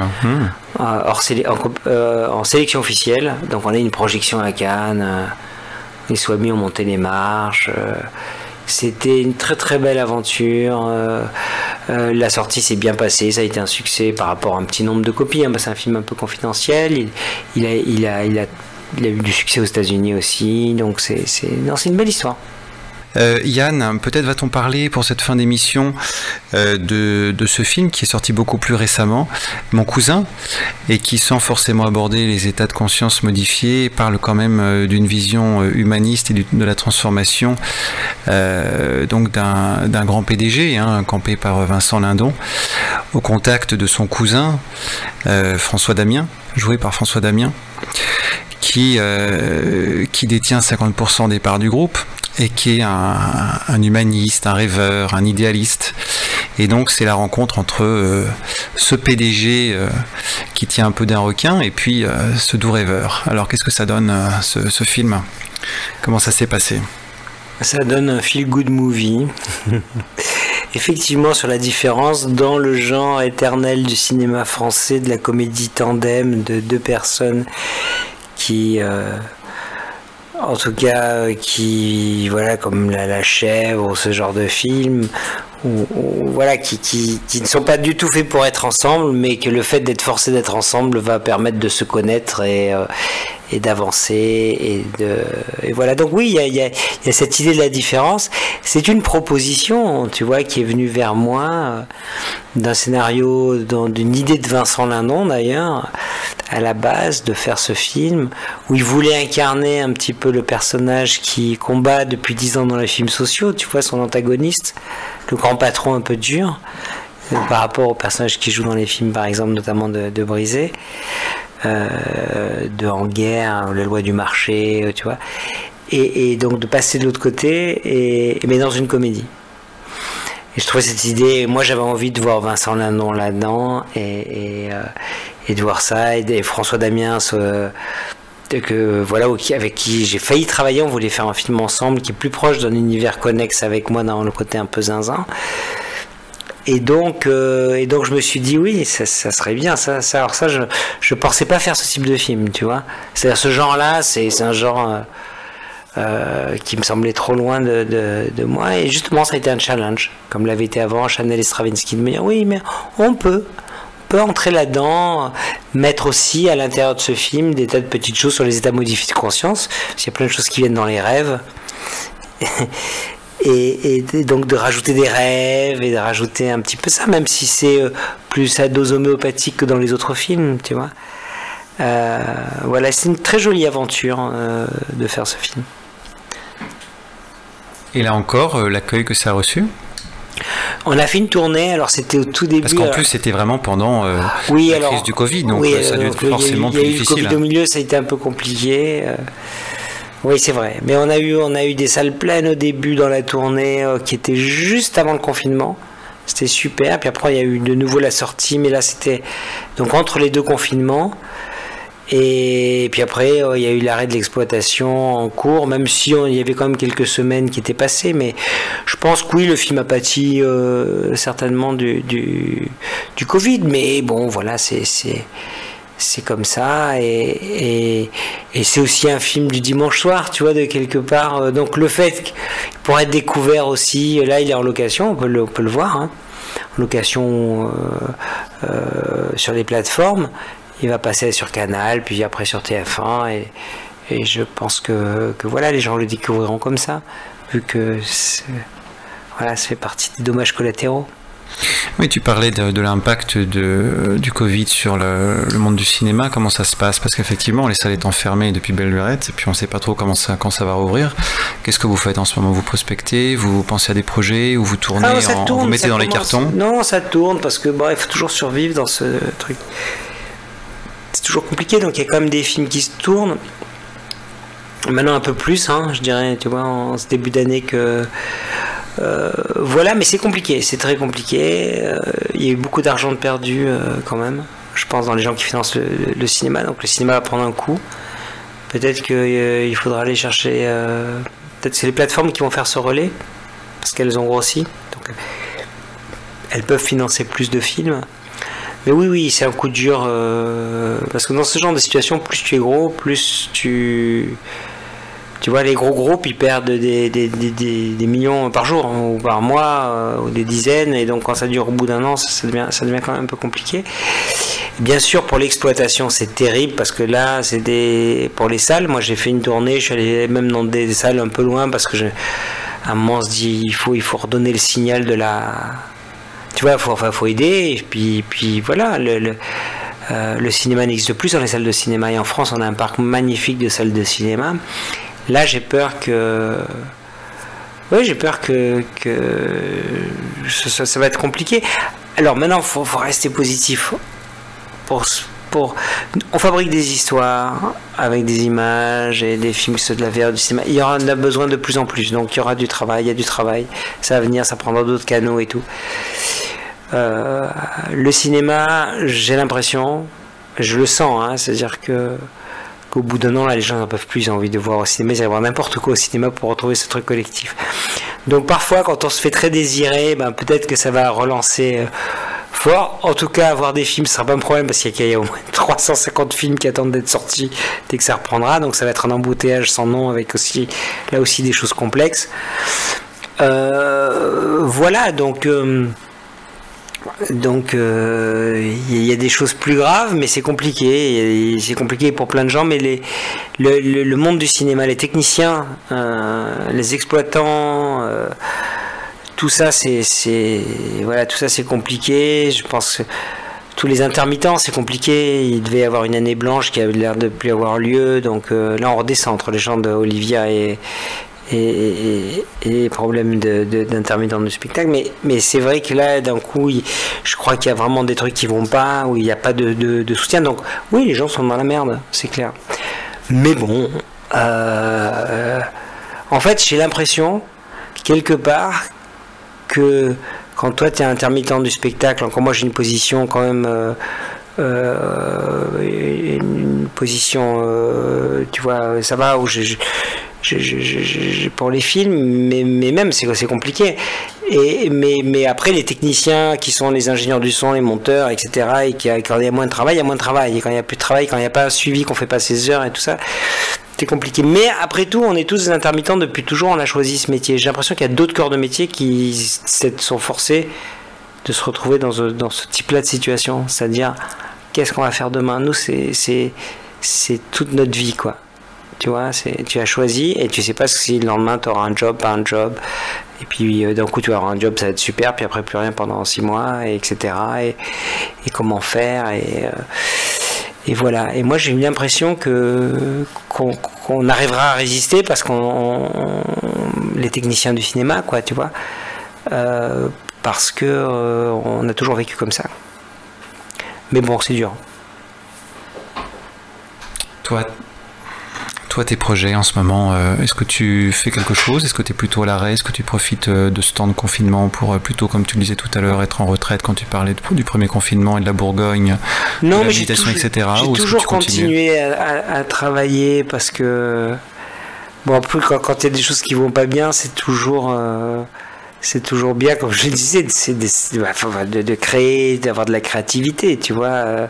Donc le travail, d'ailleurs, des travails de la méditation, des voyages, quels qu'ils soient, c'est de retrouver une sorte de tranquillité qui te permet de créer, quoi. Moi, je suis plutôt pour la création dans un espace avec de la joie, tu vois, et pas la création dans la douleur. Moi, en tout cas, ça peut être toujours le cas. Et donc de travailler un état qui te permet dans un état d'ouverture et de créativité. Donc tu dois travailler pour arriver là, et après tu commences à travailler. Donc la méditation sert à ça, mais en soi il y avait du travail derrière. Après on écrit de l'écriture de scénario. Moi je développe un projet en réalité virtuelle de nouveau, très beau projet, un long métrage d'animation.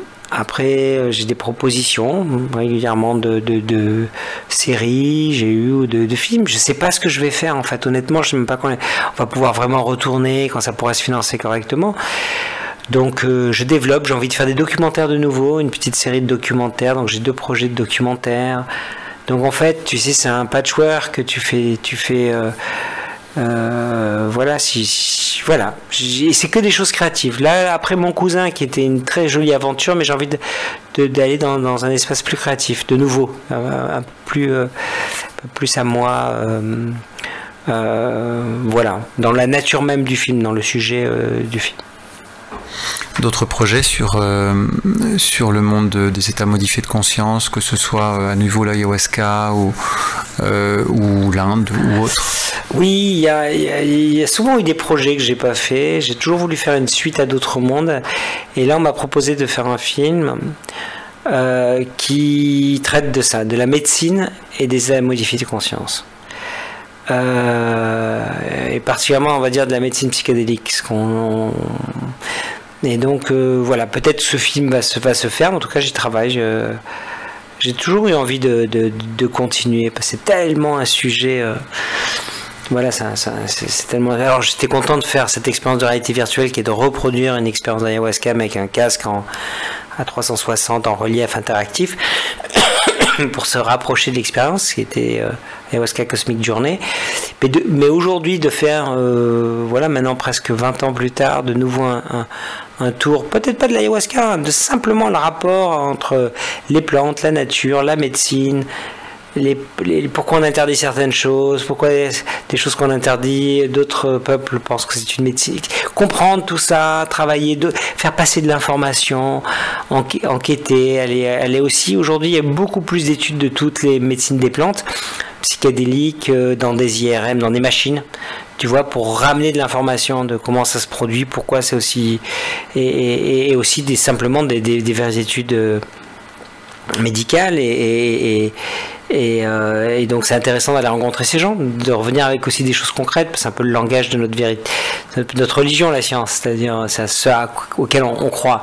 Donc, mais là, les scientifiques se sont attelés depuis 10 ans, et donc il y a des progrès, des choses que j'aurais pu avoir dans d'autres mondes, mais elles n'étaient pas encore arrivées. Donc oui, j'aimerais bien, voilà. Ouais, c'est vrai que dans notre monde, notre société qui marche beaucoup effectivement aux études scientifiques, quand on regarde toutes les études qui ont été faites depuis 30-40 ans sur le monde de la méditation, etc., c'est plusieurs milliers qui ont été réalisées, et qui vont toutes plus ou moins dans le même sens, à savoir que la méditation c'est très positif sur tout un tas d'aspects de la santé, du corps, mais aussi de l'esprit, et voilà, donc les études scientifiques viennent en soutien tout à fait de ces expériences-là, donc c'est vrai que c'est intéressant de relayer ça aussi dans le monde du cinéma, et puis de le faire connaître, parce qu'on a peut-être encore parfois un regard peut-être critique vis-à-vis de la méditation, mais je pense de moins en moins de nos jours, où justement la science vient en soutien, donc c'est intéressant comme projet aussi. Ouais, je pense qu'il y a un changement quand même. Je vois, d'ailleurs, moi j'ai vu en 20 ans changer le rapport justement déjà aux guérisseurs traditionnels, aux médecines alternatives, au yoga, à la méditation. Tu vois que c'est totalement différent le rapport aujourd'hui sur... Bon, alors chaque fois après des gens vont inventer en Californie une nouvelle méthode de méditation qui va mettre un business, comme utiliser des plantes, comme faire ci, comme faire ça, mais peu importe.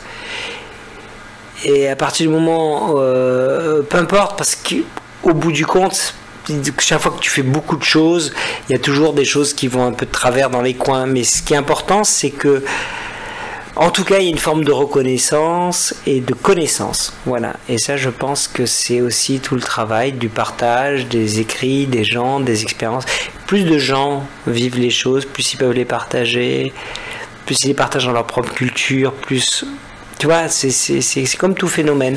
Et moi, je trouve qu'il y a quand même... alors, c'est pas un changement de paradigme encore. Hein. Voilà. Ça le sera quand ils font faire de la méditation aux enfants dans les écoles, mais ils le font dans certaines écoles.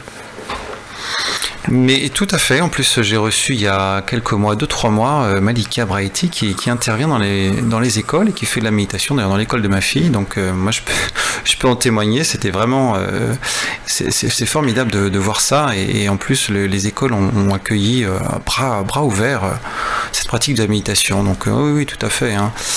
Si quelqu'un est intéressé aujourd'hui en t'écoutant parler de l'ayahuasca, est-ce que tu peux nous dire de quoi il en retourne aujourd'hui au niveau de la législation en France? Est-ce que c'est possible de le faire en France? Est-ce qu'il faut aller ailleurs? Tu sembles aller effectivement retourner dès que tu peux en Amérique du Sud. Comment ça se passe? Ah tiens, c'est important d'ailleurs d'aborder ce truc. Tu vois, ça fait longtemps que je n'ai pas parlé de l'ayahuasca et en général, je dis toujours en préambule, même, tu vois, je dis toujours en préambule qu'il ne faut pas oublier que l'ayahuasca en France, c'est quelque chose qui est interdit, que c'est quelque chose qui est au tableau des drogues dures d'ailleurs, et interdite. Alors après, la même plante est trésor national des peuples indigènes dans leurs pratiques au Pérou.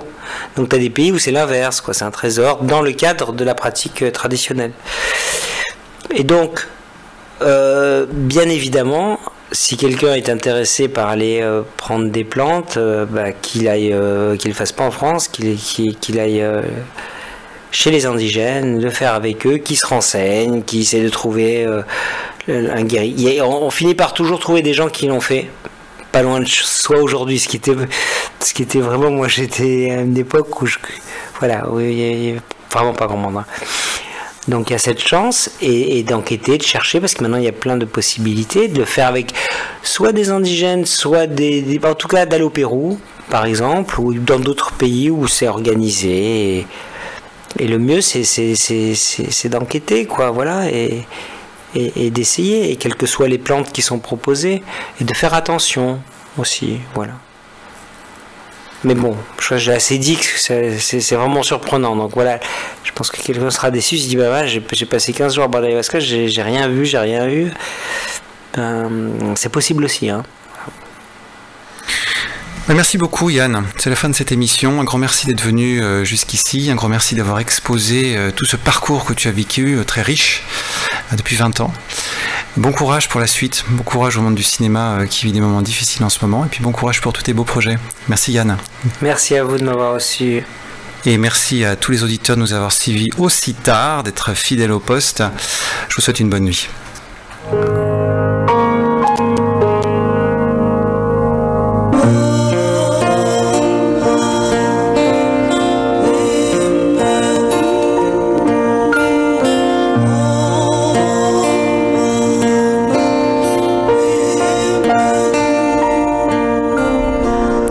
Olivier vous présente le magazine Nouvelle Conscience, le troisième samedi de chaque mois, de 23h à 1h.